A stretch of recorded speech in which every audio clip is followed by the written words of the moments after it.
कोणता नंतर पहिले कोणता नंतर पहिले कोणता नंतर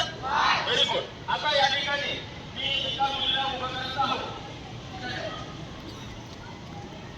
सक्सेस कोणीकडे ते म्हणजे एक सक्सेस कर बघ असं बघ ना असं मी उभा कसं तिकडे पाहणं अरे तिकडे पाहणं असं सावधानमध्ये तिकडे हो ना हा असं किती नंबरवर आहे तुला दाखवता आहे तो नंबर 7 हा इकडे दाखव रे बा हा किती आहे 3 तुझे कोऑर्डिनेट काय झाले दाखव परत 7 तिकडे